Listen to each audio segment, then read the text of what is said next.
Faith-Based Workplace, LLC understands that narcissistic leaders are self-absorbed and hold beliefs of entitlement and superiority. At the same time, they act in their own best interest, putting others' needs and interests at risk.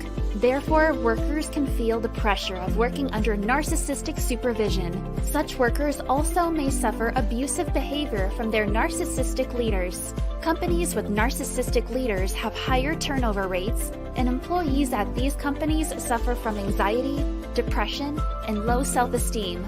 Faith-Based Workplace, LLC wants to help employees handle direct contact with narcissists. Faith-Based Workplace, LLC's mission is to train employees on how to deal with other narcissists' employees, staff, and managers. Visit www.faithbasedworkplace.com for blogs, tips, and exclusive merchandise. Check us out on YouTube for help.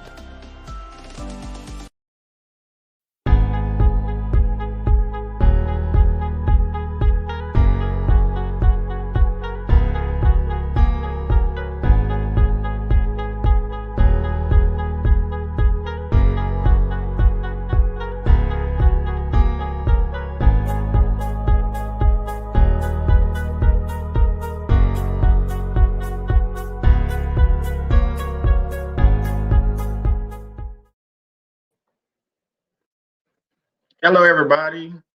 Welcome to the Faith-Based Workplace YouTube channel. We're streaming live on Facebook and on YouTube at the same time. I have a special guest I'm about to bring in. Let me get this situated. Hello, Tiffany. How you doing? I'm doing well. How are you? I'm doing good. Can't complain. Good. Okay, Thanks for having me. I was just introducing everybody. We're just saying, we're just starting because we're filming live on Facebook and on YouTube. My second time actually doing the Facebook one, so I got a few people actually in there. So I'll see how that one goes. But this should be a great show. Me and Tiffany did a show before. I'm not sure if y'all checked that one out, but once this one is finished with the live, I'll actually hook the other one up to the end of this video so you can see that one too. That was actually a great video. Hey, how you doing, Adrena and Coach Natisha, North Free Living? Got some people in the chat. Hello, I see. Yeah, you see, they starting to come in, so that's good. So I'll give this opportunity so you can go ahead and introduce yourself so people know, kind of what you are and what you're about and everything. Well, thank you. Thank you for having me. It's always a pleasure. We're like family, so I always appreciate a professional collab too. So for everyone who is joining, thank you so much for joining this discussion today. I'm looking forward to it. I hope you find it helpful. So I am Tiffany Castagno, and I am CEO of CEPHR Consulting, and that is an acronym for Cultivating the Evolution of Professional HR. I'm very passionate about HR, and so that's how the name was born. I am based in Pittsburgh, originally from Milwaukee, and I serve clients nationally, small to medium enterprises, with building their strong employer brand and culture. So that's engagement and helping you retain your employees. Awesome. Tiffany does a lot of things. Like I was in her, she did a show today. She does them every Friday, and if you're on LinkedIn, you're able to tune in. I usually catch it at 11 o'clock Central, and then it's 12 o'clock p.m. Eastern Standard Time. Yeah, she does great shows on there, and I try to catch as many as I can if I'm not busy. But they do great shows on there all the time. So tune in if you like I said, if you're on LinkedIn and able to tune in and chat with her a little bit. They have great things every Friday. Yeah. So it's continuing the race conversation, and there is a YouTube channel as well. So thank you for that shout out, plug, Solomon. No problem. Let me see if I can change this. Okay. All right. Ooh, I feel like it. Yeah, I like that better. My face is breaking out. I keep it 100. keep that camera back. Okay, we're all beautiful, just as we're created. Hey, you pretty as you are. You my sister, so we good. Yeah. So I have Tiffany information. You see you down on the ticker at the bottom, and then also how you can get in touch with her, things like that on LinkedIn. So we're gonna get started with this conversation. This is a different one about, narcissists. We always talk about narcissists, that's what faith-based workplace is about, talking about narcissists in the workplace, obviously, but also we talk about narcissists just in general in life, family and things like that. So some of the questions that I have is pulled from, different people want to ask some questions. So I want to pull them and actually have them so Tiffany can answer questions. So if y'all have questions in the chat, I can post those up too.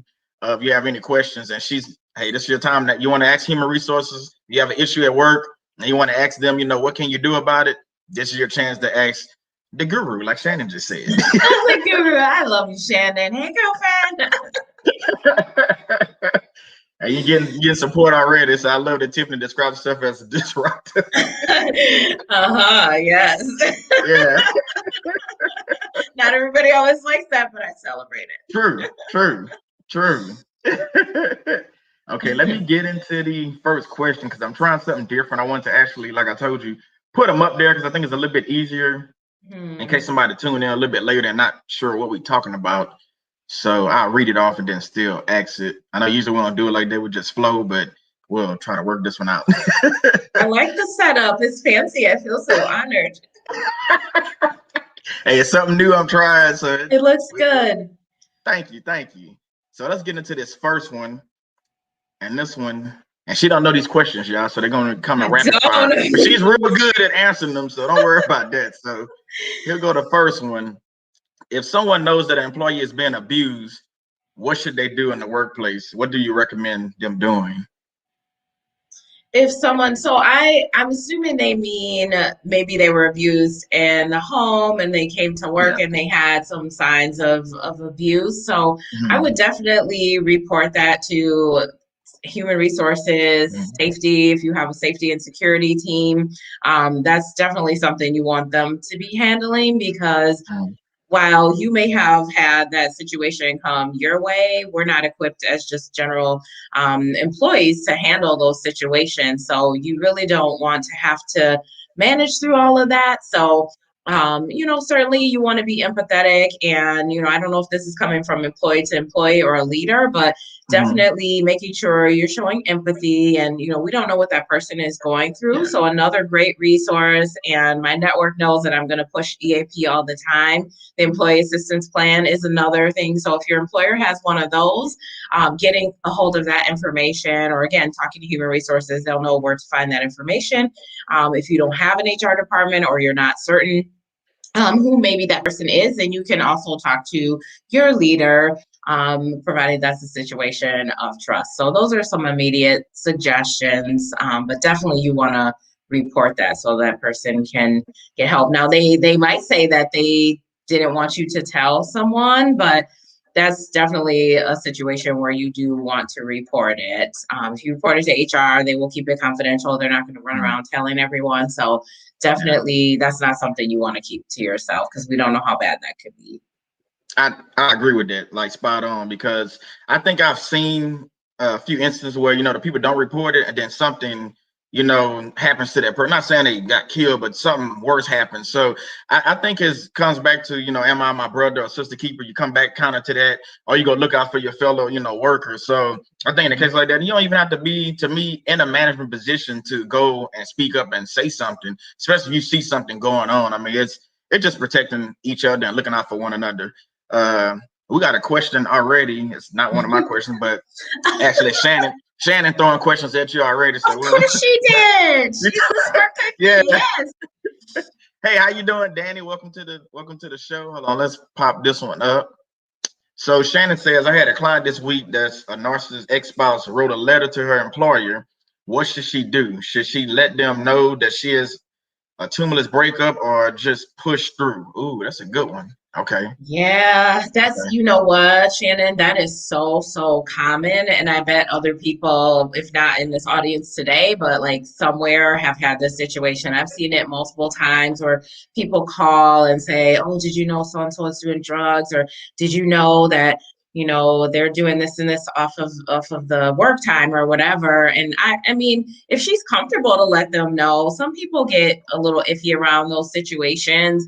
because you don't want people necessarily always in your business. You don't have to tell your employer, but I probably would, just in case, because depending on this ex-spouse and their state of mind, and if they are really a narcissist, they could be very dangerous. And so it might be better for the employer to know if she has like a restraining order, assuming yeah, she did say it was a she. If she has a restraining order, then, you know, I would present the employer with that too, because I've seen that in HR where that helps tell us like how and when or why, like what does this person look like? Should they be allowed on site, especially if there's a fear out there. So I would definitely say if she's comfortable, I mean, you don't have to, but I would recommend it just to say, hey, because plus if it affects her work performance or she needs to be out of work, it's probably going to come up in any way, but she doesn't necessarily need to share like all the sordid details. I hope that's helpful. Yeah, I think you answered that good. We got another question already. Hold on. I just seen it pop up. Let's see. Okay, here we go. Ann Dyer says, what do you do if you think first line supervisors are narc and they are sabotaging your work? Oh, okay. That's deep. I would say that I've had this experience, unfortunately. And I would say, you know, there's always a chain of command. So go to the next level. And if that person isn't listening or they're not willing to support you, then go to the level even above that, because you should have a voice at work. And, you know, there's a reason why I call myself an HR disruptor, because I never shy away from tough conversations, supporting employees, or making sure that they know what their rights are. And that included me when I was in HR in some of these sticky situations. So you definitely want to, even if it is a manager, I know that that's tough for people sometimes, or they're worried they're going to get retaliated against. But retaliation is against the law. So you can't, you know, nothing can happen to you from reporting it in good faith, saying that you are being sabotaged or that you feel like you're being discriminated against, harassed, or whatever that is. So definitely report it up the chain, because it's expected that if it's your first line supervisor, of course, you're not going to go to them and report it. So again, you can come to HR as well. If you have HR, you know, your HR people are, and I keep saying that over and over again, because some people, it amazes me in this day that people still don't know who their HR person is, or if they even have HR. The number of times it's come to me like, oh, I didn't even know you were here. I didn't even know we had an HR person. Like, what? So if you don't know who your person is, or if you have one, I would start exploring that now in the event that one of these situations comes up and you need to talk to somebody. That was a very good answer. See, that's why she's the HR guru, because I couldn't answer the question for you. I'm looking over here, just making sure I don't want to miss nobody on Facebook over here. I don't see anything yet. Okay. So I hope that answers your question, Aaron. I think it did. I mean, that was a very good question. I like that one. Let me see that I missed anything in the chat before. That's a good one, because a lot of people have problems with their direct manager, and it's like, what do you do? And I've been in that position where I've had to go up the chain, and I've already been all the way up as far as you can go up the chain and not gotten any support. So that's, you know, sometimes we have to decide what's best for us, but definitely leverage all the things. Sometimes there's a hotline too. You might be able to call a confidential hotline at your place of employment, or there's a neutral ombudsman too. So those are some of the other avenues that might be there for you too. Okay, Shannon popped up. It's not a question, but she said, I think so too. I agree with Tiffany, to let them know sometimes we're too secretive and it hurts us later. Yeah, that's true. Yeah. That's true. Okay, let's go with the next question I have. I'm waiting for them to pop up more questions. Let's see. I'm going to the next one. Got the full setup over here. Yeah, all over the place. I'm looking at them like, man. Okay, here we go. This is one of the ones that I pulled out. Let's see. My boss is stalking me on social media. What can I do to protect myself? I don't know what they mean by stalking me on social media. Okay. That's not good. So that I would definitely report into that person's boss, and for sure HR. I would probably talk to HR first. And please know that when I'm saying like talk to HR, obviously I'm an HR professional, but this is not me like trying to plug for HR. It's because HR is the neutral kind of body, recommending body in the organization. So our job, if you practice the right way, is not to be on the side of leadership or the employees. It's really like straight through the middle to be able to support. So nobody, I don't care if it's your boss or another employee or a vendor, and if that person doesn't work outside of work, but maybe they are a partner somehow to the organization, this is not okay. And I would report that. I would actually report this probably to law enforcement as well, because if you have like safety or security, again, I would definitely report this, because that's not a good situation. And just because it's, people sometimes think that because it's off work hours, and I've dealt with these situations, it has to be fully investigated, which is why you should let your employer know, especially when you are in a direct reporting relationship to that person, because I would be very surprised if there's not a handbook or some policy that says that, there's not, relationships are not allowed. And there's usually leadership has some type of other reporting and expectations at even a higher level, because there is power, influence, and authority, and people can abuse that power. So that's why some of these policies are in place, but definitely report it to your employer, to human resources, not your direct boss. But that person's boss and the HR, and I would even say you might, depending on the circumstances, I don't know all the circumstances, but I would probably report that to law enforcement too. Because just because it's happening outside of work, if it has an impact on work, then you absolutely need to report it. And I've done those types of investigations. So just know that you can't be retaliated against for that. That's great advice.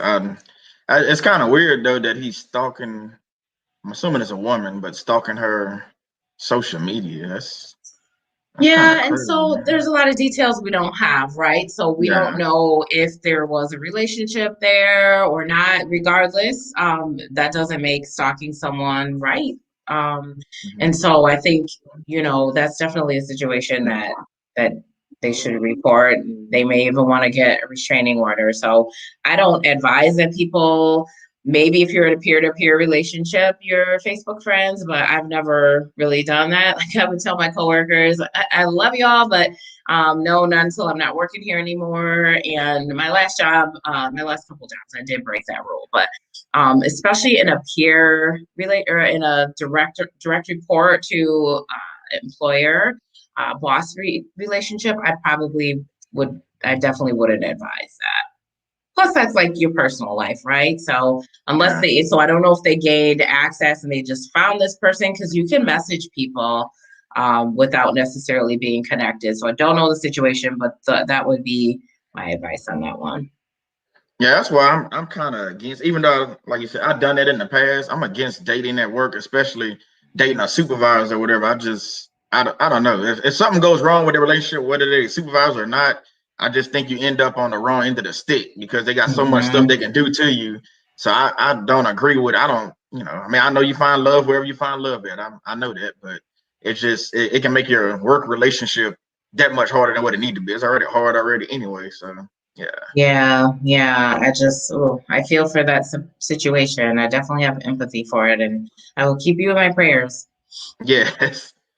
Let me see. I had something else popped up. What did they say? Yeah, Shannon says sometimes supervisors will try to befriend you on social media. In today's climate, I think it's best not to. Yeah, I'd never advise that. Even peer to peer, like how many times I've seen people get mad at each other, and then here I am sitting here with an investigation or some type of employee relations issue just because y'all don't like each other anymore. Like it's just, and so said this and whatever. And beware that you can be considered as harassing someone even on social media. And I've dealt with this multiple times. So if you are, since we're on this subject, and I'm not a lawyer, I will throw that out there too. But if you are on social media and you may think, oh, this is outside of work, so they can't do anything to me at work. If you're harassing somebody or doing discriminatory things or illegal things or whatever, even if it's on your social media, some employers have they have like tools where they can look, they comb to see if their name is mentioned. So you got to be careful with that, and definitely not harassing people. And I have seen it happen in some very high level positions, and people have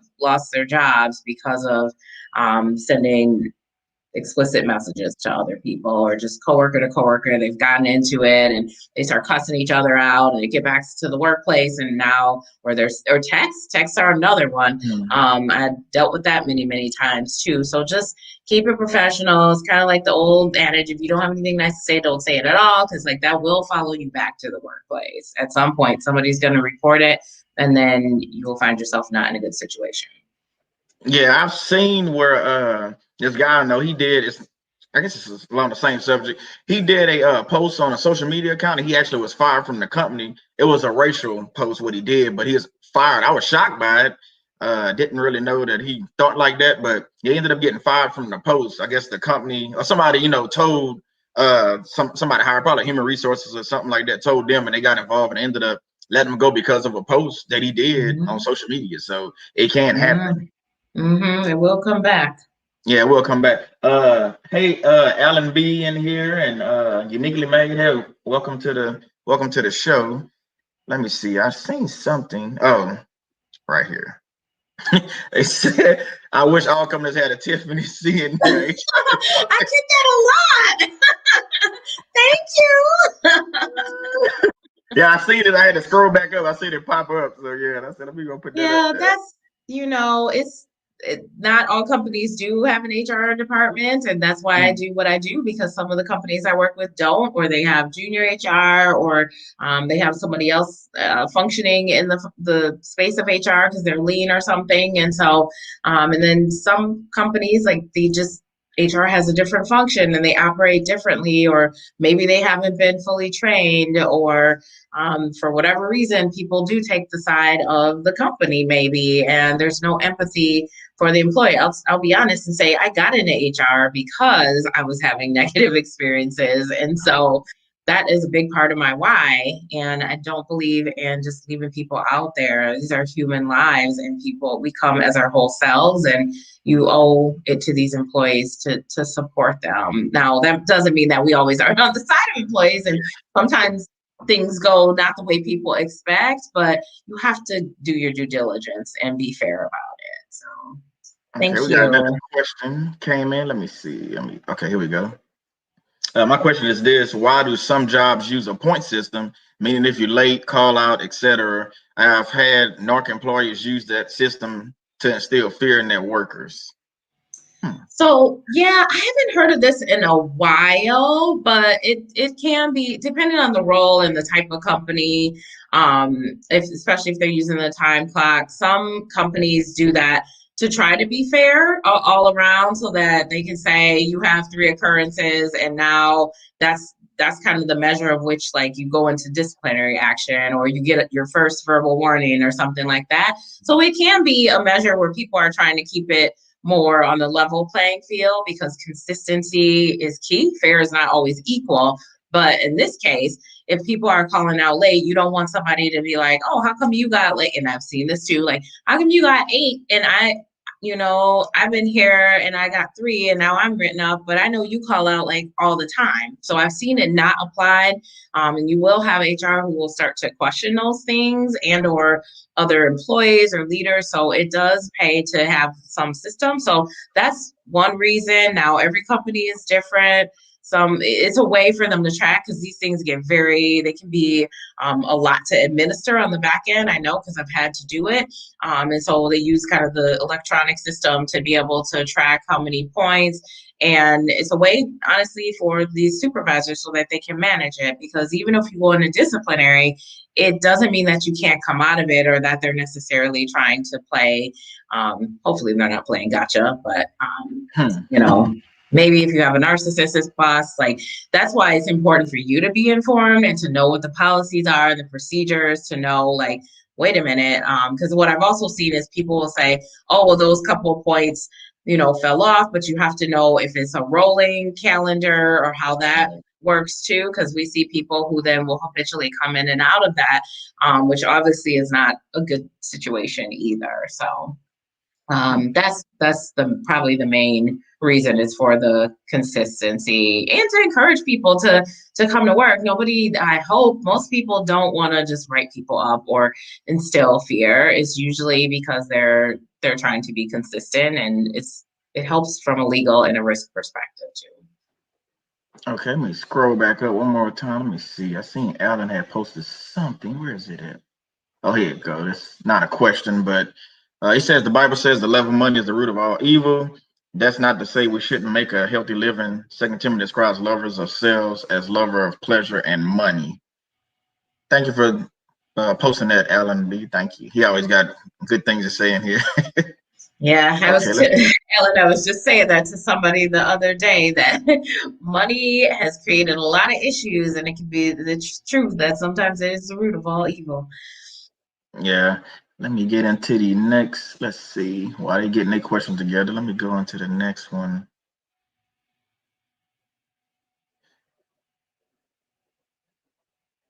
Oh, this question.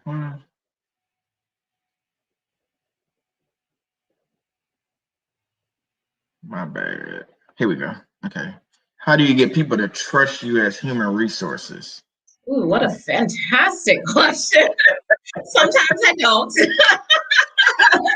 Well, and I'll say, like, now I'm fortunate being an entrepreneur that, I get the opportunity to choose who I work with and who work with me. So the only clients I work with are people who value their people, who want to do the right thing, who want to make a change, who want a healthy culture. Otherwise, we're not going to be a fit. So back to Alan's thing, like, it's not about the money for me.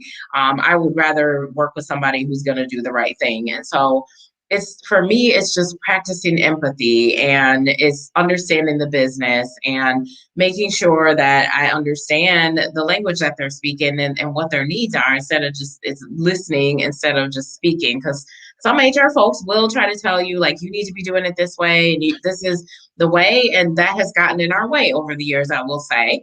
But good HR people will tell you, like, it's that balance of what does the leadership need? What does the business need? So you have to know what the business requires. You have to be visible. You have to be accessible.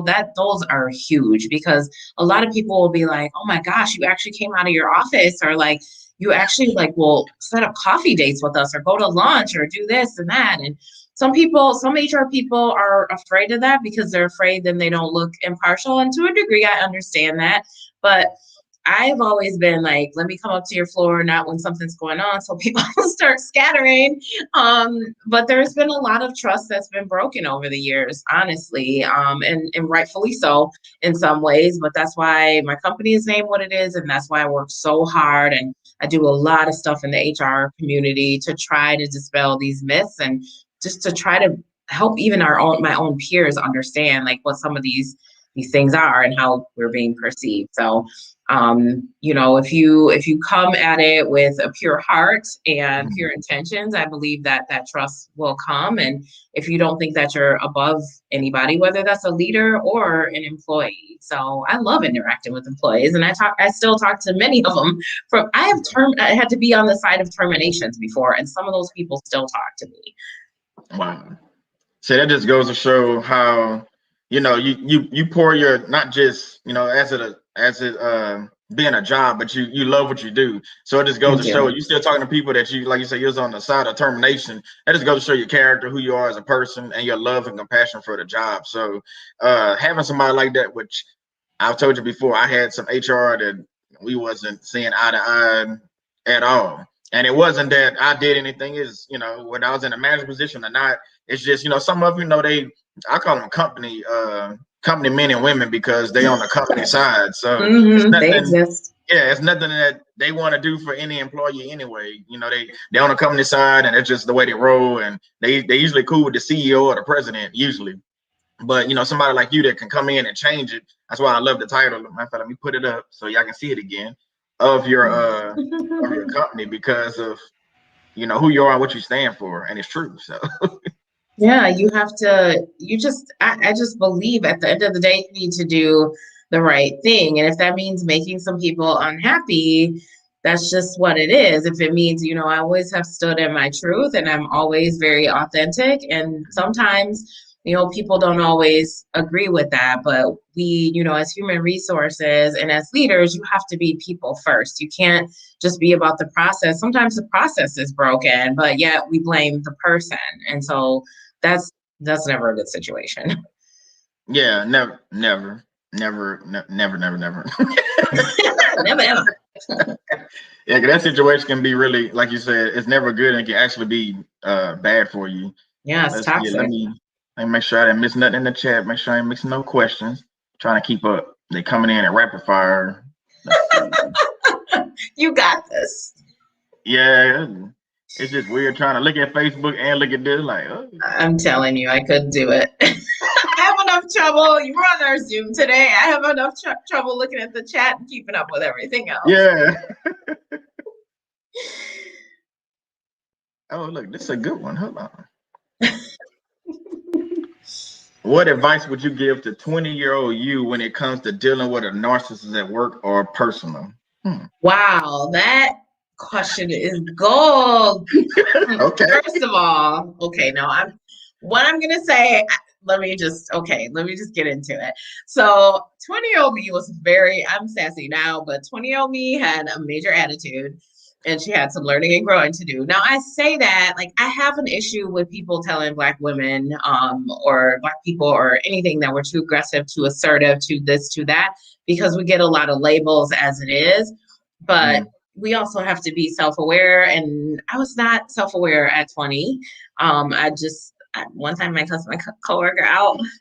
And so, like, in the middle of the floor. So, like, these are the things we learn and we mature from as we grow. And I'm a Christian, so, like, I just, no knock on other face, but none of us are perfect, right? And so I would definitely say to pause before you respond in general, especially if you're dealing with a narcissist, because they will take you to another level and your emotions can override your common sense, I guess I will say.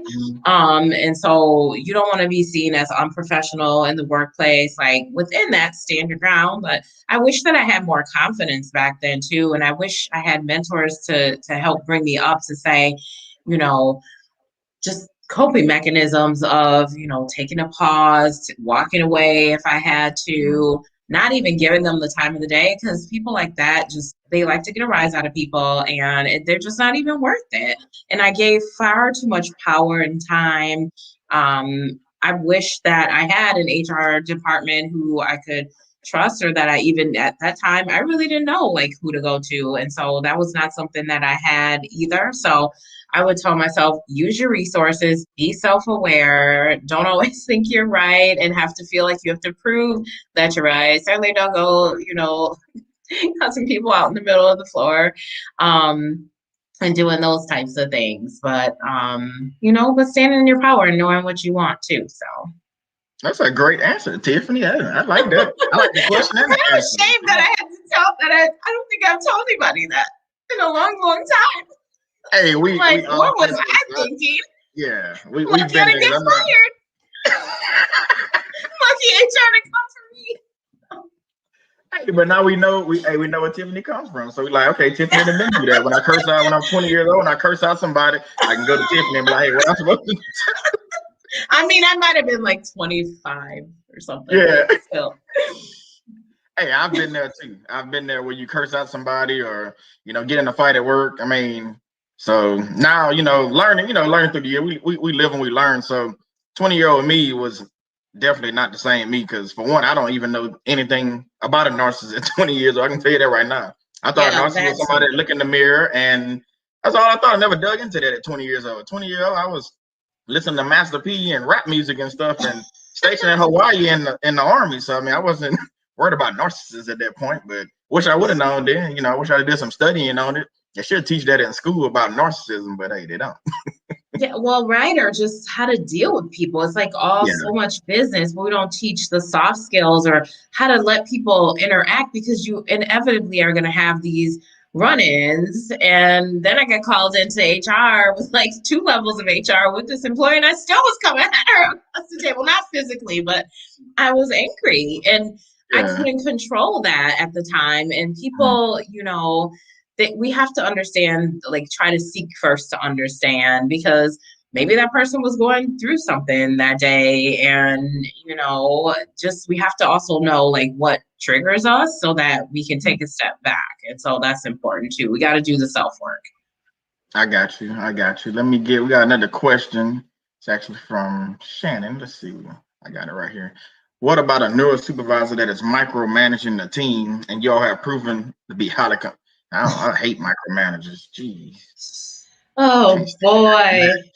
Yep, I've had these too. And I've worked on teams where it's a fully functioning, high performing team where a full senior level team was hired, but you wouldn't let us do our work. But what we had is a situation where their manager was micromanaging them, and then that manager's manager was micromanaging them. So it came fully down from the chain. But that's micromanaging is just never good. Nobody likes to be micromanaged. Like, why did you hire me if you don't trust that I can do this job? Yeah. And similarly, now we see in this remote environment too, some managers are having a fit because they cannot come and say, hey, I need you for a minute and talk to you because we're in a remote environment. Now, some people I know are still at the job site, but some managers are having a hard time because they want to micromanage their team and be like, well, how come you're not on, IMs, or how come you're not doing this?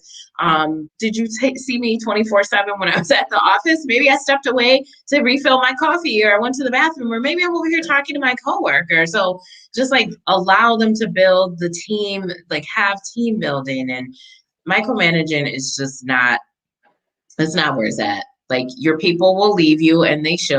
And in my case, I've had more than one micromanager, but the latest one, I definitely left, because why would I stay in that? Like, I didn't go to school and have all this experience and go through all this arduous interview process for you to just be here micromanaging me and the rest of the team who is highly competent. In fact, we could have run circles around that person. So it's just not a good look. You have to be confident in yourself as a leader. And if you're not, please go get a mentor instead of micromanaging your employees. Leaders, if you hear me, hear me. Please stop micromanaging your teams. It's not cool. They will leave you. They will vote with their feet.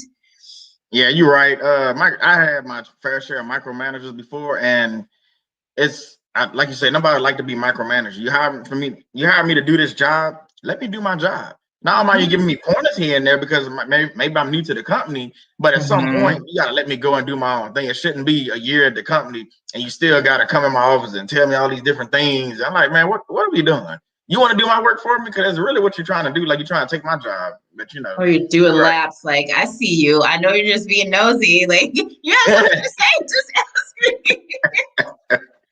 Or the clock watchers. They're agreeing with Tiffany.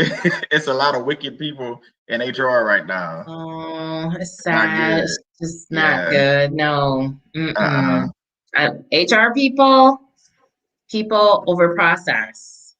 Over process. These are humans too. And the thing that people don't realize, and I think maybe I understand at a different level, because I know that other HR people have been through some of these struggles as well, but just because we're HR doesn't mean we're not employees too, and we don't have these same struggles. So you need to be empathetic to that, because that could be you one day. And it has been me multiple times. And it's a struggle when you are HR and you feel stuck. So we don't need to be treating people like that. Just kindness always. What makes anybody better than anyone else? Even with the titles are not, they don't give you carte blanche to just act a fool. I'm sorry, it just doesn't. Oh, I see our brother Jamal just stepped in. Hey, Jamal. Hey, Jay. I see it on this other screen over here. See. I get both of you today. What a treat. Yeah. Getting more people starting to pile in. Let's see what I missed. I'm going back through this. Oh, Shannon had a joke. Okay. Said, tell me, I don't curse people out anymore. I don't do that. That's the 20-year-old me. Right, Shannon. I'm not doing it anymore either. I'm gonna come see you, girlfriend, before I do it. We both have changed. Oh wow, that was 25 years ago, almost. A few months. It'll be 25. It'll be Yeah. I can't do math. It's 8:38 p.m. East Coast. Also, I can't do math in general. Full disclosure. I know my strengths, and that's not one of them. Yeah. Okay, it's like Tiffany, thank you for being a watchman for the Lord. Okay. Oh, Virtual that's so hug. sweet. I love it. I'm sending you hugs back. I need them. I miss hugs. Let me see what else we got in here. Just say, right, do the job yourself. Then if you feel the need to micro. I may have also told the boss that. Maybe one or two. I probably said it more than once. I told you I got fired behind me. Yeah. Like I say, micromanagers make the job that much harder. I mean, because my thing is, you got a team under you. You got a team for a reason. If you can do all these jobs, you wouldn't need none of the team. So, I don't know. I don't understand why they do that. Why some people go down that route and think they have to micromanage professional adults with degrees and experience. Probably some of them got more experience than you. That's probably that's why a lot of them do it. They can't handle it and they're not confident enough. Yeah. But look at how much waste that is. And you're from a safety background. You understand that. Like, that's just ineffective. Look how much time you waste trying to go around, and you should be out there visioning and creating a strong team instead of putting your thumb on people. Like, where are you at? What are you doing? Don't worry about what I'm doing. You should be doing your job too. Trust me to do my job. Exactly. Okay, we got a question we missed. Let's see. Uniquely Made say, can we record an employer doing disciplinary actions like we record the police? Just saying some of these managers need to be recorded on the spot because they think they're untouchable. Can we do that legally? So legally, again, I'm not an attorney. I don't play one on TV. So you might want to consult your legal advice, but I'm going to say in general that I don't believe you can do that. Most states you can't. I'm not even going to say most states, but many states you can't do that. And so I know I've had that. So I said I'm from Milwaukee, back in Wisconsin. You weren't able to do it. I know you can't do it here in PA. Just there are different laws per state, but I would you can record it with a pen and paper or in your notes in your phone or something, and then go report it as you need to. I know that's not the same as somebody being in the room to witness, but I have had employees who have asked if they can bring in a witness. So I've sat in as HR to help facilitate. Again, we don't take the place of leaders. That's their job to do that. And we are just there to balance it all out and to be a support. But I would say, definitely that's something that if that's your manager and you're not comfortable with them, then again, go up the chain, document always. Documentation is our friend. I tell leaders that, I tell employees that as well. Because you don't want to have to try to be recalling that. I just was coaching somebody a couple of weekends ago. She's going through a really terrible situation at work. And the way she stepped me through all this information because she documented it, that's definitely something you want to have that's going to work in your favor. And then you're not like, well, I think it was on March 2nd, but it could have been the 7th.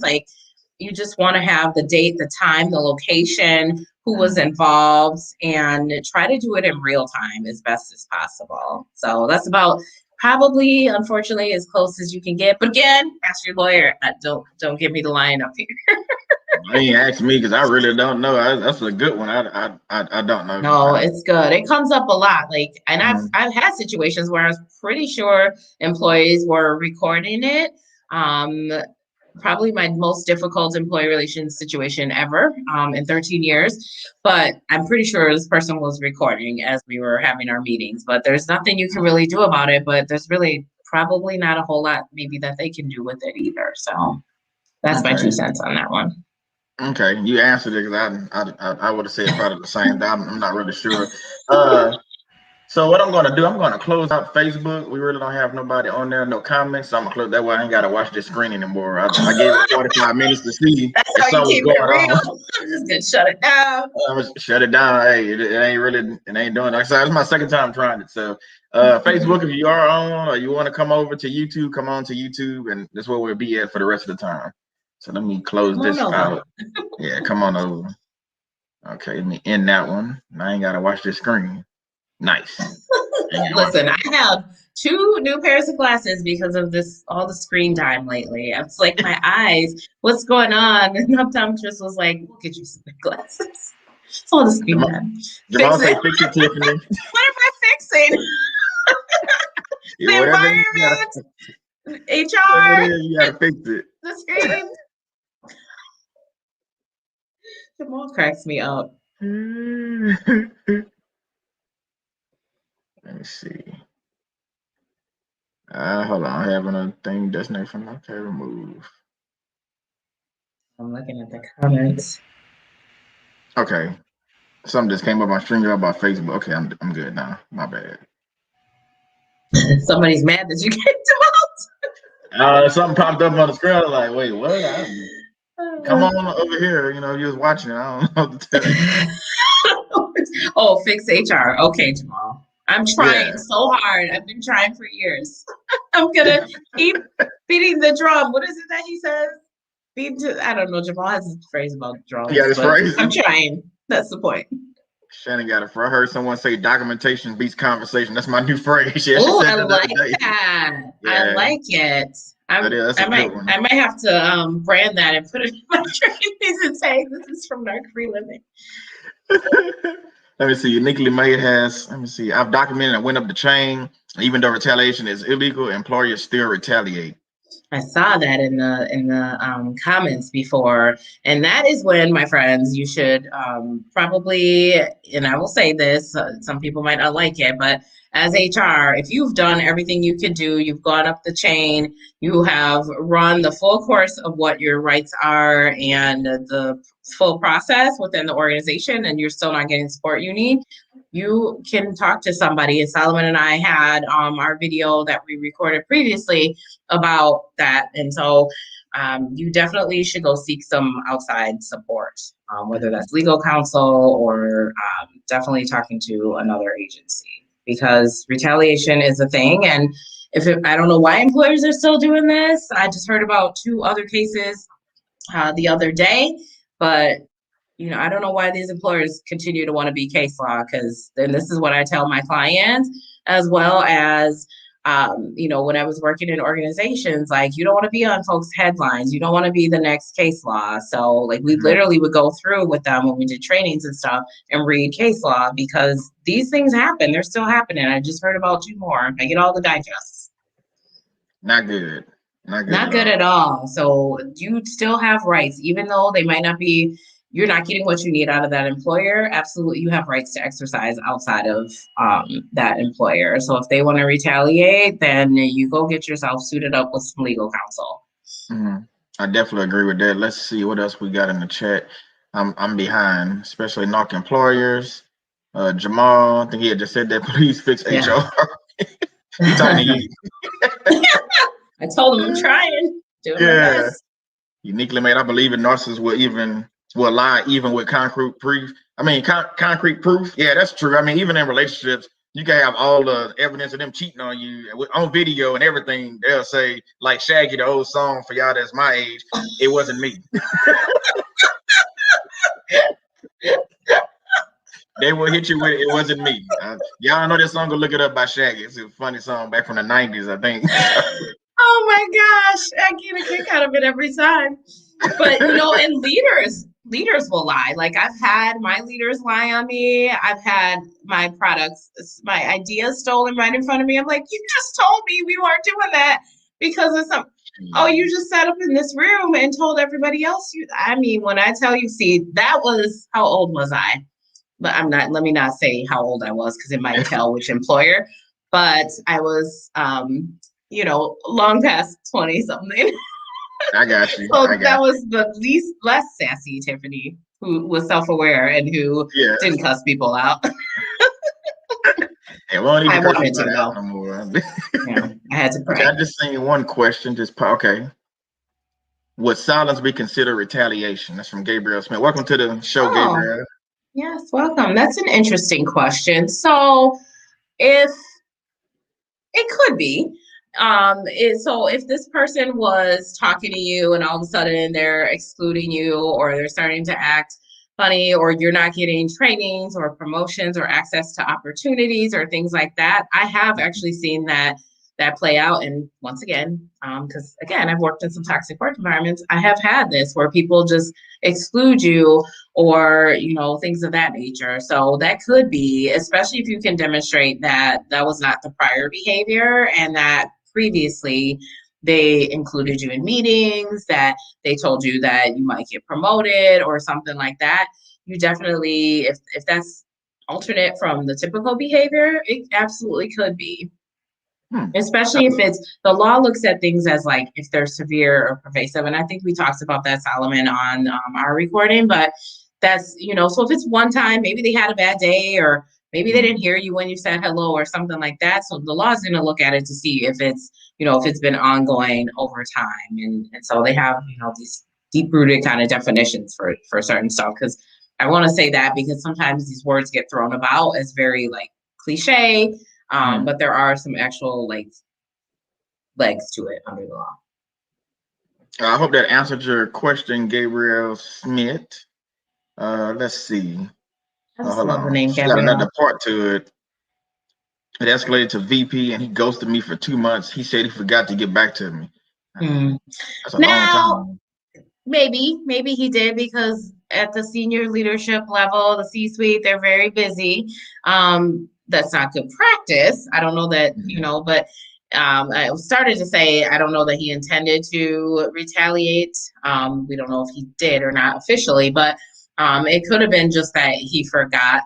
But intent, unfortunately, in some of these matters, doesn't necessarily matter because you might not have intended to do something, but it's perceived as retaliation and they go by a reasonable person standard. So meaning would a reasonable person have assumed that you were trying to retaliate or discriminate against them or harass them? So in this case, I would say, if she escalated it, that's first, it's just poor leadership. Like if somebody is coming to you with something like that, you should never you have to do something with that. At a leadership level, they have a duty to act. So you can't just say you forgot. And maybe he did. Like I like to give people grace for that. And we're all human. Maybe he did, but that's not something that you forget about. So I would say shame on that person for not following up or handing it off to somebody who could handle it. Yeah, that's kind of messed up. 2 months. Yeah, that's very messed up. I don't think I've ever been through something like that where they ghost. I mean, I've been through a situation where they ghost me, but not 2 months. It might have been like I give them like 2-3 days. I ain't waiting no 2 months. I'm going right back in there and trying to figure out what's going on. But yeah, that's a long time. Yeah, and so I don't know if she, if you didn't follow up, Gabrielle, and I'm not saying like the onus should have necessarily been on you, but maybe you could go to the next person up, or again, this is where I say follow the process because they usually have it outlined in your handbooks, your policies. Somebody should have told you how that works. That doesn't always happen either, but you should know what your complaint process is and what your rights are because that person, they had a duty to act and they failed to do that. So she said, I just came out of the hospital, was gravely ill, and he said he dealt with it, but forgot to convey changes to me. It's like you say, maybe it's benefit of the doubt. Maybe you actually forgot. I'm not sure, but you think he would have told you, but I'm not sure. On that one. Let's see what we got. I agree, Tiffany. VPs have a lot going on, but if a senior mid-level staff member confides in you, that's a pretty big deal. They should definitely take action. Yeah. Right. It doesn't matter what level it is. They had a duty to act and respond, and you shouldn't just be letting that sit there. I mean, that's a whole nother issue. So that I would say, take that to your HR department too, or that person's leader or whatever that process looks like within your organization, because that's not okay at all. And this is why, see, we talked about this too, Solomon. When you don't address these issues internally, so organizations, leaders, I'm talking to you. If you don't address these situations, a simple lack of follow-up tells an employee that you don't care, that it's not important, that you don't agree with it and that you're just not going to handle it. And that's not good under the eyes of the law either. And to an external party, it does not look good. And this is why people will go external and when you incur risk, because you simply failed to follow up or you brush that person aside. Well, guess what? Now you're going to have probably some federal or local agency knocking on your door and you have to start opening up those files. So you might as well just respond. It doesn't, the time is worth it because you're going to spend a whole lot more time if they come sue you. Say, love you guys. This is bringing healing to myself. That's good. Oh, we're here for you. Reach out. If you want to chat, reach out. Let's see what Shannon said. So I went to second command, next in the commanding general, and made sure he knew that I was serious about my ex breaking the restraining order and his command doing nothing. Yeah, sometimes you got to keep taking it to the next level till you get to the head dog, because sometimes you go to that one, but like we all know, everybody has a boss or a supervisor or something. So you got to keep going until you get some kind of, like Tiffany said on our last recording, or I said it, or we both said it, get some act right out of somebody. That was you, and I started cracking up. Get the act right. Yeah, get some act right. You have to, because, and that's a shame that you went all the way up that somebody's telling you about a serious situation where their safety is at risk. And also employers, like, you don't want that necessarily coming into the workplace or the place of work. So you should be addressing that, because workplace violence is a real thing, and shame on them for not taking care of you as the employee. That's terrible. That is. Let's see. I had another question right here. Let's see. Oh, here we go. Well, I'm dating my supervisor, but he's aggressive and controlling. I'm scared if we break up, he would fire me. Okay. See, that's why I be talking about dating at work. See, that's what I be talking about. So I will say, please know that this is not coming from a place of judgment, but it is very difficult. This is why I was saying earlier, and I think we talked about it on your live before, or not the live, but the video that we did before Solomon in collaboration, is because these things happen. And so now you're in a position of where this person is in the position of power because of the literal position that they hold within the company.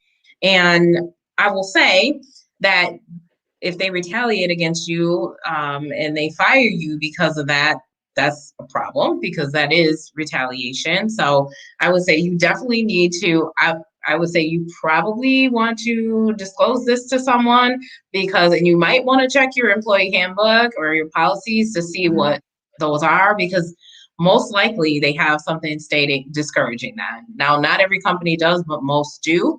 And they typically will say that, they may have to move one person. Usually they move the most senior, so they would probably move your boss. But, and I would say if you feel that person's aggressive and controlling, you may not, it sounds like you want to leave that relationship. Again, I'm going to plug EAP and say, if you have an employee assistance program, to check that out, because it's a free resource. You get so many benefits from it.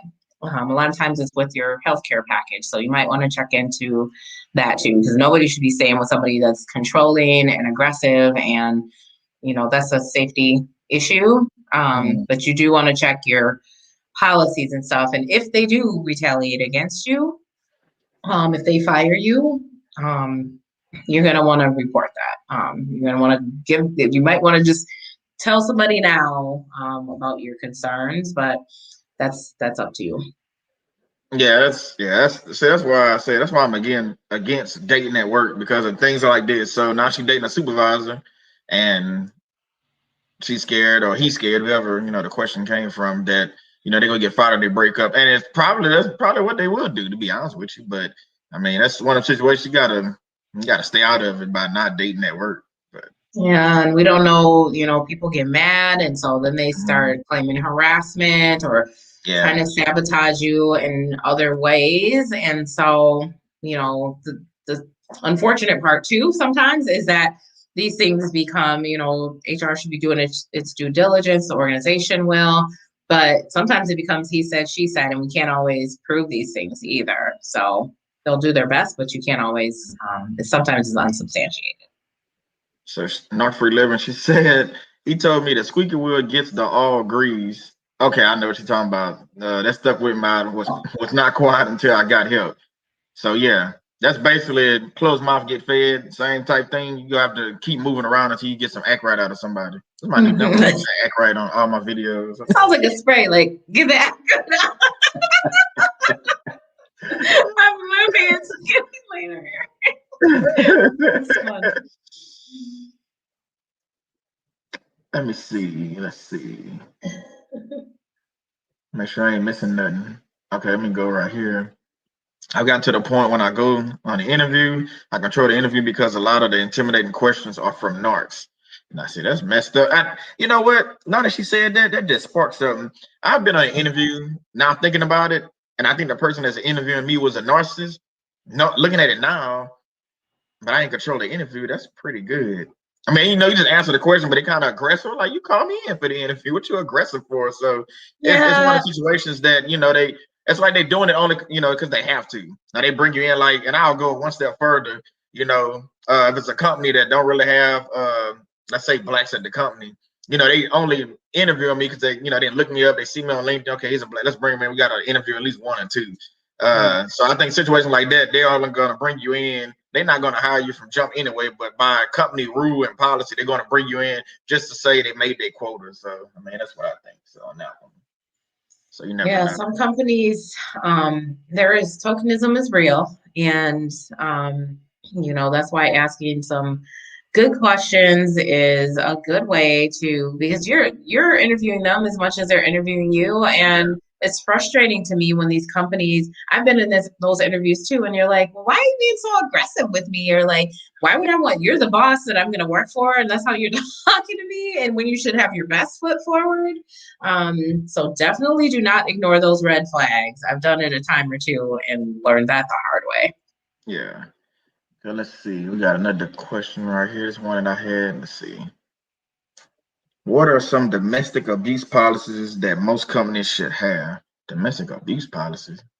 Like preventing it, I guess. What they mean, I guess. Preventing domestic abuse at work, maybe. So I know that this is I'm not trying to laugh because of like a domestic abuse situation. I know that that's serious. I'm laughing because we talked about how Illinois has those policies, and how I couldn't get state and city straight when you and I met last time when we did our video. And I was like, I promise I know the difference between a city and a state. So I know, and it's either state of Illinois or city of Chicago. They have particular things. So some states actually have where you can have a paid leave.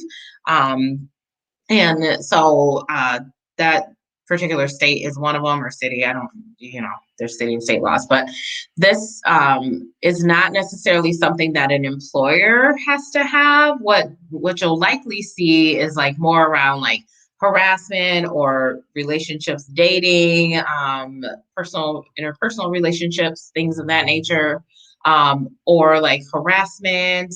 You'll see just kind of like the reporting, how to report a concern, because while unfortunately it's becoming more common that we're seeing these things come into the workplace, the company itself is not under unless there are laws that require them to have some policies, they're probably not going to have anything like that. But your progressive industries and companies might have something just to say, and you may see it something like with EAP, they might talk about it in the benefits, but progressive companies might also say like, hey, if you feel like you're being abused, if they're very employee facing.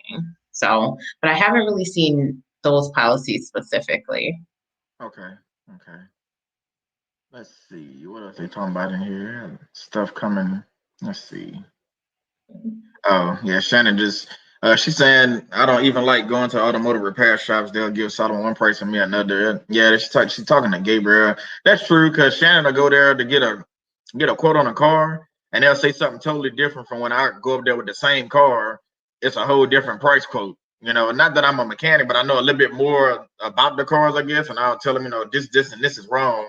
And the price quote, it might be a couple $100 off. I'm like, I don't understand why is that, but I understand what she's saying is just different. Yeah, there's still a difference between how women and men get treated in those situations. as well. So. She said, I'm at the corporate level, only Black and limited females. Females in the industry are masculine. She's talking about she work in the automotive repair shops is what she work at in that field. Yeah. That's a tough industry. Yeah. It is. It's like a male-dominated industry. Yeah. Yeah, and it sounds like she's the only Black person too. That's tough. Shout out to you, Gabrielle. Do your thing, girl. We need pushing. More people in this space. Jamal and I were just having this conversation, actually. Oh, okay. Yeah, it's definitely needed. And I mean, you see women making strides now, getting into different industries, but I don't really see a lot of female mechanics, period, especially Black females. I just don't see it that much. Most mechanic shops you go to is all men. Let me see. What else we have in here? I just seen something. Bear with me. Yeah, it's just it's I guess it's kind of frustrating too with the going back to, you know, you're working with different supervisors and things like that. It's kind of frustrating working with these people, like knowing that they narcissists or they abusing or things like that. To me, that's frustrating because, like, I think we talked about that before in the recording we did. When you're in these positions at these jobs, especially now with COVID and everything going on, it's hard to just go quit a job right now and say, hey, I quit, and then go find another job within a week. I mean, so it's like you have to stay stuck in these situations, I believe, longer than what you need to or have to. And it sucks. And that's why, like you said, I'm all about entrepreneurs and trying to go on and, you know, find your own business or whatever if you can. Yeah, and sometimes we have to find, you know, kind of coping mechanisms and healthy ones so that we can, you know, hang in there until, and part of that is using, you know, the EAP or using, not using, but like talking to the chain of command or using the channels that are within the organization, the process to report these things, because it, at minimum, kind of buys you some time while you look for a job and you're still following the process. Because even if you take this employer to court or something, they're going to say, well, how come you didn't follow the process that was there? And you could say that you didn't know, but the employer is going to have a defense of, oh, well, it was in a handbook, they should have known. So that's, you know, one thing to keep in mind. But I never advocate for anybody to stay anywhere where they're stuck. I know that people can't just like up and leave all the time, but you know, find some coping mechanisms or find some support, you know, a coach like one of you, or I do that as well in my business, like to try to help you through that situation. Yeah, let me see what Uniquely Made says. In the male-dominated field, men are very competitive against the women, and I've gotten fired from a few because my skills was too masculine. She was confident and she was excelling and showing them that women run the world. Just kidding. But good for you for, I mean, not for being fired, but people do get intimidated by that. But this is, you know, the struggle is, it's tough. It's tough out there for women and people of color, but those are also protected classes under the law. So these, you know, employers have to be aware that you have to be careful some of the things that you're doing, even if the intent, back to what I said, like the intent might not be there, but it might be perceived that you're doing something, or your actions could lead up to getting you sued because you didn't make the right decisions. You don't want to be in that position either. Exactly. Let me see what else they got. Let's see. Sometimes God will pull us out of corporate America to start kingdom business to help others. Read Tiffany can Love speak it. on that. Yes. Yeah. That's, hey, yep, that's my story. You know, for a long time, I felt like I needed to support other people, but I was working 40 plus hours. I've always been a volunteer in my community. So you only have so much time to dedicate, but I truly do believe it was the Lord's calling, because there's always this nagging something like you need to be doing more, you need to be doing more. And I'm like, I hear you right now. I'm busy. I got stuff to do. I'm doing this job. I don't have time. But I do believe that we are pulled to do what we're supposed to be doing, and we'll ultimately follow there, as much as we try to fight it sometimes. Yeah. Yeah, because I know with me, with coming out of corporate America, you know, being a regional safety manager, then coming into starting this business, I didn't really know which way I was going, but I knew God had something for me. So corporate America, like I can't complain about my last job too much. It was a great job. I was able to travel, around the country and things like that. But I did have a narcissist supervisor. I think we spoke about that. I did have one. I mean, she to this day, I really believe that's what she was. The way she tried to control, she did more than micromanaging, trying to play the mom type thing. So, being out of that situation, I was happy about getting away from that and then starting this. It's slow and steady and just being patient and moving on. But yeah, I'd rather be doing this than doing that anyway, because I feel that I'm helping people and able to reach out to different people and reach way more people than I can in any corporate America job that I would have had. So telling my story, the reach is just, and that's a testimony in and of itself. And I agree, it's the patience and time. And so if you are in a job where you're stuck, or you have to be in it for a minute, or you're thinking about doing something else, like just, pull somebody to help talk through that with you, lean into your faith if you're a person of faith, and just, sometimes that we just have to be patient, and we don't understand why things are happening to us at the time they are, but it's really important that we pursue our dreams, because we're all given these God-given talents, or we need to just be able to exercise our talents that we were given. It's a shame to waste that. So if you're not doing what you love, then maybe think about changing it. I think I got a question up here, but I think we kind of answered this one already on another question, actually. Let me see. Did I do that wrong? Put that in. Let's see. I know we mentioned it, but let's see. Yeah, I think we answered like part of that already, but yeah, because we started talking about social media and text and how definitely still report it to your HR department and or your leader, to make sure that they understand that this is happening, because that's not cool. Nobody should ever be bullying or threatening people, harassing them, discriminating against them. Those things are not okay. So definitely report that. Do you think that happens more, I guess, than we know about? I guess just saying, like, people in general, like outside the workplace compared to, in the work where we can see them? I mean, I think it does. I think it does, because people are afraid, oh, we're all drinking together, or I had this relationship and I don't want to. I've dealt with, a leader who was in a relationship with his subordinate and knew it was against the policy. They thought they weren't going to get caught, and it started coming out.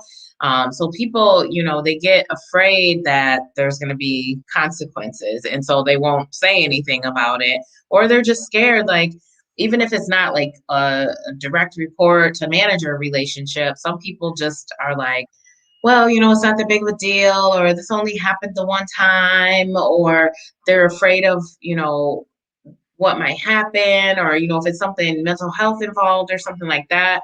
There's a lot of stigma around that. So for a lot of reasons, a lot of times when I've done investigations, I've heard a lot of things and we're like, wow, like we don't come at it at like, well, how come you didn't report this? That's not the way to do it. But there's a lot of reasons why people may not have, but they are now, or it's come to your attention now. So that's how we have to go from it, or we should. I have seen people who come at it from the judgmental angle, but that's not what you should be doing. But it happens. It happens more than we always know. I just with the question, I never really thought about it. Yeah, it makes sense that it happened probably more outside of work. Yeah, that make a lot of sense. That's crazy though. Especially pre-COVID. Yeah. People are hanging out, stuff's going down, like whatever. People are getting into like physical altercations, or driving past people's houses, or just a lot of things that happen, and people don't always realize that will follow you back into the workplace. Like, you can't harass people or threaten people or do all these things outside of work and think it's not going to follow you, because it will. True. That's true. I guess it's the same thing as like drinking and driving. I know it's off topic, but I'll bring it around. It's like drinking and driving outside of work and being in a company truck. Okay, well, you just screwed yourself because you're in a company truck and you're drinking and driving. It's gonna get back to the company. So the same thing with that. Yeah, it makes sense. It'll get back either way. Because I know me, I would go report if I had especially a physical altercation outside of work. I would have to report it, to the managers or something, so everybody would know. Because I don't need retaliation at work. You know what I'm saying? Like watching my back and all this other stuff. So yeah. Yeah, Yeah, and even if you are drinking like the night before, but you come to work and you're still inebriated or under the influence to some degree, I've seen that happen, and that's not a good situation either. And sometimes the employer will work with you. And the last case that I dealt with that, the person admitted that they had a problem, and so it's to the employer's benefit to try to help the person. And they disclose that. Usually, if that is the case, you want to self-disclose before it gets to another situation. But of like reasonable suspicion, and now it's like this big thing. But please get the help that you need to. And again, I'm going to plug my EAP program. So not my EAP program, but the EAP of your employer. I got you. Let me see. Adrena said, I'm here. I'm just listening. Adrena, thank you, Adrena, for being here. Let me see. This one didn't click. What is going on? Okay, it's not working. Really? Oh. I couldn't click on the next one. That's what these lives do. It's always people always end up with technical difficulties. I'm amazed that you've made it this far. I know. I usually go pretty good. I don't know what happened. They won't let me click on another one, so I don't know. Is that maybe the end? I don't know. I'm trying to click. I guess I could just read it. It won't let me click on it. Let me see. Where was I clicking on? I don't know why it's doing that. Why is it frozen? Let's see. Oh, Shannon was just talking. Oh no. I think we're losing Solomon. We can't lose our host, y'all. We lost him. Now you're stuck with me. Let's see what else in the comments.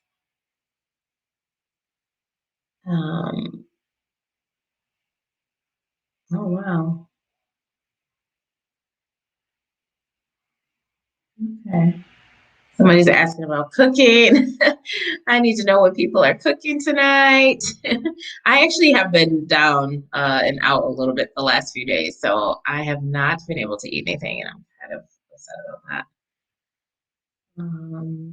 I see, Shannon, that you're talking about boundaries too. That's another key thing that we didn't hit on yet, but we should always be exercising our boundaries as well, because I'm just talking about boundaries stuff and filling the airwaves.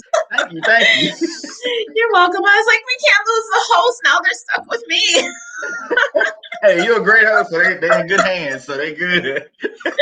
But yeah, I was just talking about boundaries and how sometimes people in the workplace, especially leaders, they just think because they're in a position of power with that they can just like talk to people however or treat them however. And including when you report stuff, they think that, they try to, posture or start doing stupid things that will get them in trouble. So please know that boundaries are healthy. I know Shannon and Solomon will talk to you about that all day if you need some support there. But that's the thing. Like, people will literally like try to block people's path and try to start intimidating them. And some of that does happen offline or out of the workplace, but not okay. Yeah, definitely. Yeah, I done did a video or two about boundaries, and so has Shannon. I just think in the workplace, I think people think they don't have I guess they think they have rules in place that you can't do that. You got to realize you're still a person going to a place of employment. You still can set boundaries for yourself, no matter if it's, the supervisor bothering you, whatever the case is. You got to know that you still have to protect yourself, even at a place of employment, because nobody's going to protect you better than you. So that's where your boundaries come into play to me. So yeah. Also, we're trying to figure out who was it that was cooking. We're trying to figure out what people are cooking. I was like, I really haven't eaten anything. I've had toast and bland chicken and ginger ale. It's probably a drink. I'm hungry. I bet it's a drink. A drink always cooking stuff. She be doing salmon and all kind of things. I'm like, man, it's making us hungry in here. I'm like, man, we losing focus. What we talking about? I can't just say Simon had a supervisor that did the same. They're so weird. She's talking to Gabriel. They want to get close to you to find your weakness to use later. Like I said, the lady tried to like befriend me and be like a mom figure. I already got a mom. I don't need you. That's so creepy. Like, why? Yeah. I don't understand. Why are we doing all this? You're doing the most. Like, yeah. Why?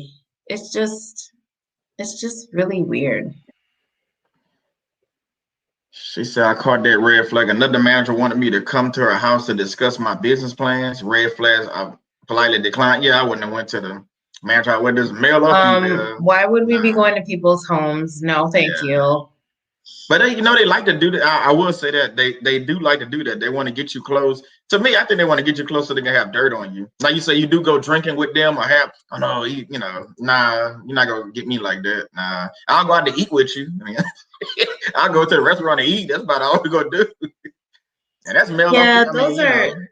Yeah, and it's like, keep it professional, even though you're at the bar or whatever, because people do start getting loose or saying stuff. They slip of the tongue. You start sharing confidential information, which that is one reason that HR people don't always like mix drinking and going somewhere. And I mean, you should be able to control that, but it has happened, and not just HR people, like leaders. I have already overheard people talking about investigations from like one leader to another leader, or kind of peer to peer. And just because you're managers, that doesn't mean that, I ever walk down the hall like, why are you talking about that? You shouldn't be doing that, because it's need to know basis. So even though that's another manager, they have no right to that information, because just because you're buddy with them doesn't mean that you should be sharing that. And sometimes we have to tell employees that too, that like, this is not, you really shouldn't be sharing that. We can't stop them necessarily from sharing it, but it's highly discouraged because it just dilutes the integrity of the investigation. Shannon said Tiffany saw all she had to then pause like a chair. Oh, thanks. I tried. I was like, what we cooking at these times? There are a lot of comments. This is a very active group. I love it. I was like, which ones haven't we done? Some will be right back. Please hold. Like Shannon putting the information up. You may need to reach out to her. She's awesome. Yes. Well, thank you. Appreciate the support. Oh, she got to see. Shannon is on it. She is. Oh, I love it. Thank you. Thank you. Yeah, she got all your stuff up. I mean, we coming down to pretty much the end of our segment. I know Tiffany is late. Y'all don't know Tiffany is on the East Coast, so I gotta get my sister. She gotta go to bed. I can't have her up all night and stuff and get in trouble. I gotta get some rest. I've not been feeling well. Not that it's wonderful always hanging out with you, I appreciate and Shannon and all these lovely audience members you have with their great questions. So I love it. I love that you got questions live and even got some beforehand. And that's I'm glad that I could help. Oh, thank you. They're showing you love, Tiffany. I love it. Feel free to connect with me if you ever want to chat. I'm always looking to expand my network. It's not about, it's community for me. It's not always, just business. So definitely would love to connect. I love our community on LinkedIn.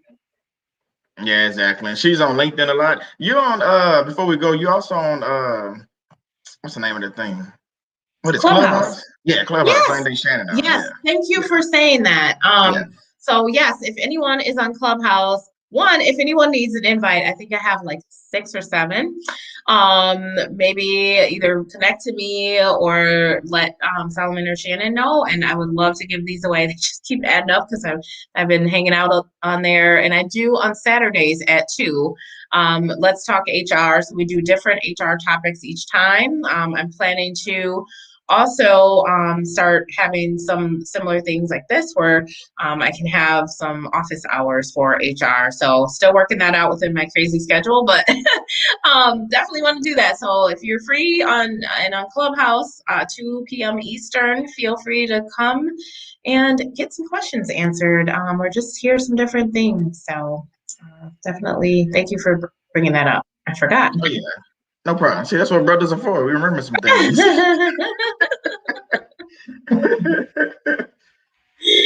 Oh, look at you getting buckets. Yeah, I'm checking that out. I'm like, okay.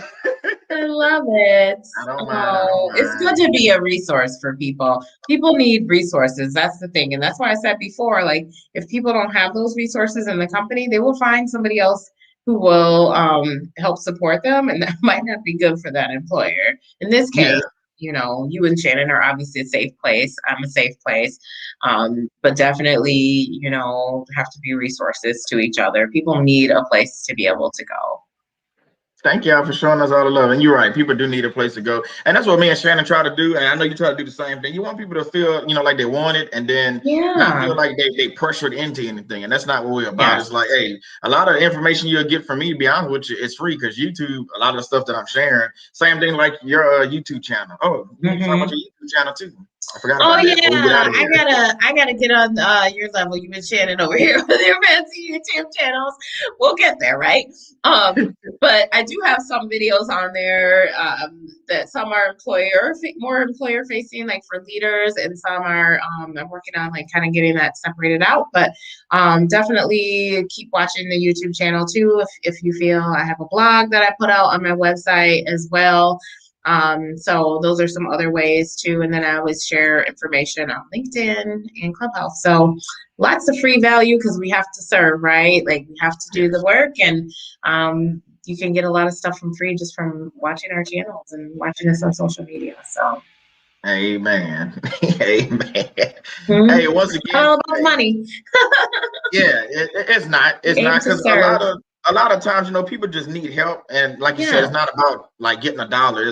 It's like help, especially, you know, like talking about narcissists in the workplace. And Shannon, you know, we talking about narcissists, you know, like dating these people, or your mom or your dad or your brother, sister, whoever the narcissist in your family. So going that route is like, you know, dealing with those type of people. Sometimes you just need to tell somebody, hey man, look, you need to do this, this, and this, you know, to protect yourself. It ain't even about you paying me or talking to me. It's just, you know, you might need to do this. Now, like me and you didn't discuss before, Tiffany, I do have to charge for some things, obviously, because it is a business that we have. So, you know, you have to, you gotta, you know, pick your battles. Like some of them, okay, yeah, it's gonna be free, but some of them, you know, it's got to be, you know, charged. But yeah, and we all do the same thing, me, you, and Shannon. So yeah, definitely. Yeah. It's because you get, you know, we can't serve everyone for free, right? And because there's only so many of us. And so we definitely can help support, at least for a bit. You know, especially if it's something quick, like nobody's, you know, I'll speak for myself, but like, I'm not trying to, you know, charge you for something that's like really quick and I just can answer a question. So. Say, don't forget the prayer. Okay, she reminded me. Yeah, I've been doing. Hey, Cat B actually just came in. Hey, it's welcome. I know you came in late. We're actually getting ready to wrap it up, but thank you for listening and tuning in, Ashley. So you can catch the replay. Yeah, you can catch the replay. There's a lot of good information on this one, so thank you for coming in. Send us your questions. So I will do the prayer before we get out of here. So make sure. Okay, I don't see nothing else popping up. Okay, so I'll go ahead and do the prayer right quick so we can go ahead and wrap this up. God, I want to thank you. Just thank you for giving us this opportunity for me and Tiffany to come together, and everybody that's was able to come in and watch the live. Thank you for the questions that was asked, and thank you also for the questions that were answered. I want to thank you for the people that's going to watch this replay. They have questions that need to be answered. Just know that whether it's me, Tiffany, or Shannon, or anybody else, they can always go to you in prayer and get their questions answered that way. So knowing that I can go to you, I know that all things are possible. So we want to thank you for just bringing us together. Thank you for this opportunity for us to share. Thank you just for, you know, us having, you know, sound mind, body, and soul. We just want to thank you. I'm praying for everybody that's going in, you know, through any kind of situations where just dealing with a narcissist or a workplace issue, or, you know, you're out of a job. Just know that there's always a way.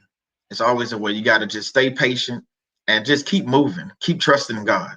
Have faith. Have faith the size of a mustard seed, and just know that you can get through anything. Just asking your son Jesus' name. Amen. Amen. What a beautiful prayer. Thank you. Thank you. I knew we were praying. I couldn't remember if we did it at the beginning or the end, but I'm glad that's part of it. I love it. Yeah, we so Tiffany, again, thank you. And like I said, you're a reoccurring host, guest. You're not even a guest. You're a host just like me. Yeah. And we gotta keep spreading this stuff and get some aggro out of these people. So you know. We're not right. I appreciate you having me, and it's always good to spend time with you and Shannon. And I feel like I've gotten to know some of the audience members, and I hope to see some of them roll through Clubhouse and or LinkedIn. And if you have any questions, please throw them our way. We will definitely help and support you. Awesome. Look at you. Yes. Okay. I like it. She's got you. She's holding you down. Yeah, she is. Yeah.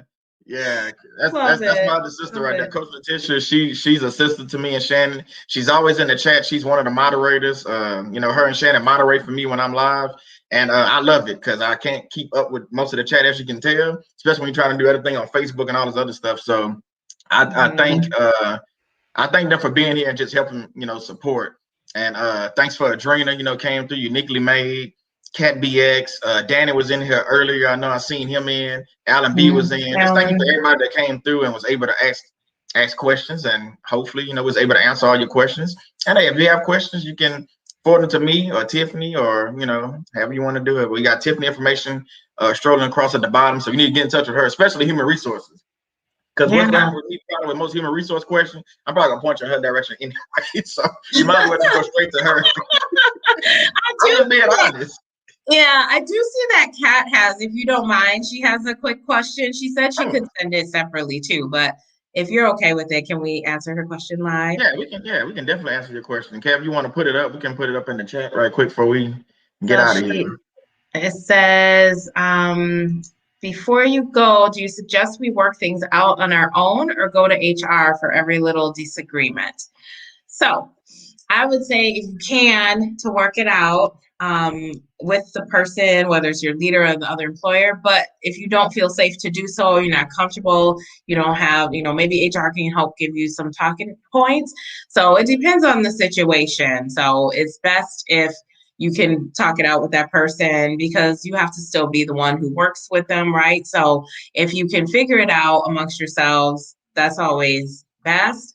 But sometimes, there does have to be intervention from a leader or from HR. So it just depends. But if somebody is harassing you or it's something illegal or something to that nature, I would say go to HR, and I wouldn't even bother trying to. Now, if it's harassment, I advise people to tell them to stop if you're comfortable or that you're not comfortable with it.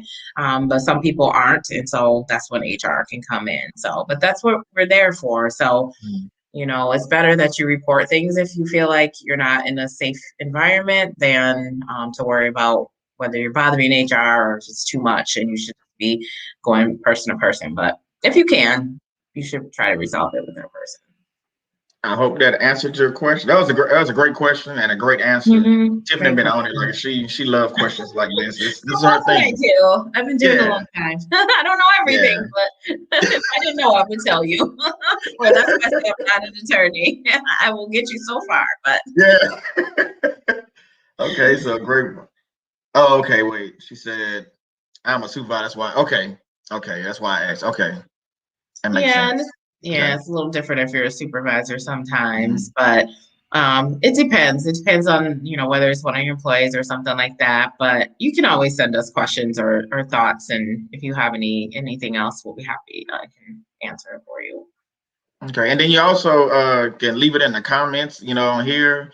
I check that pretty regularly, the alerts. And, if I have to. Yeah, you're really good with that. Yeah, I'll forward it to Tiffany, and then we can get it answered either way. So we're able to help you either way, you need to be helped. So great, I'm just closing up last few things. Great point and great question. What did my sister say? My other sister. I love you too as a voice. Thank you, Coach Tish. Elbow. Wait, what is this? Hey. Okay, we'll do. I just think something. Uniquely Made. Don't custom. Hey, with somebody earlier. Hey, Tiffany did that just so you miss it. You can watch it on the replay. I did it too when I was younger. It was when we was younger. We changed. We better now. Yeah, that was like 20, 25 years ago. Yeah, mine was a while back too. I'm better now. We should always strive to be better versions of ourselves. Yeah. Okay, let me click this back up so Shannon got all your stuff up. Thank you, Shannon. Thank you, Shannon. I love her. She's Well, she's on my it. wife, you know. Yeah. I do too. Y'all are Yeah. like family. Adrena always cooking. Adrena got to send everybody a plate one day to be in these chats and stuff. Somebody And literally just told her, yeah, I see plate. that. I want one too. I'm gonna go downstairs Yeah. and see if I can eat a little something, even though it's later. We'll see how that works. I'm about to eat myself. Okay, so once again, hey, this been a great thing. I want to do something different. Bring Tiffany in. Like last time we did a recording, but this time, and it worked out good. The lives, because I had a few questions I had pulled, and then getting the questions on hand, being able to answer y'all questions. I think it's great, and we'll look forward to doing this again, definitely, because it's always different things to talk about with HR that people just don't know. So I think sharing this and doing these conversations, I think it's great. So again, my name is Solomon Savoy. This Tiffany Castagno. See, I said it. See? Ooh, look at how that's beautiful. Trying to roll the tongue and do it. I've been practicing. I've been saying it. Yes, it's spicy last name. Yeah. But this is my sister, and I got my other sister. I said Natisha right there in the chat. But any questions? Once again, Tiffany, just before we leave, just tell them again how to get in touch with you. So sure. So the easiest way is probably on LinkedIn, because I'm very active. I know Shannon was kind enough to put my website up there, so feel free to reach out to me there. She just, again, look at her go. So that's good. If you want to follow me on Clubhouse, if you're on Clubhouse, that's good. And just a reminder, I have some invites if anyone needs them. So get a hold of us and we will get you an invite if you need it. So yeah, that's probably the easiest ways to find me. Awesome. Check her out. Check out our YouTube channel. Like I said, if you're on LinkedIn, look me up, Solomon Savoy, look up Tiffany. And then on Friday, like I said, you got to check out her Fridays. It's 11 o'clock a.m. Central Standard Time, and then 12 o'clock p.m. Eastern Standard Time. I got it. So I'm on there. I done been on there like I think 3 or 4 times. So each time it's something informative and it's good. Like today I was driving, so I couldn't, I didn't want to get in trouble for texting and driving. But yeah, I was driving, so I was able to listen, but it's always great information. So I recommend checking that out. But thank y'all for everybody coming out, and we'll see y'all next time. Bye. Have an amazing weekend. Yes.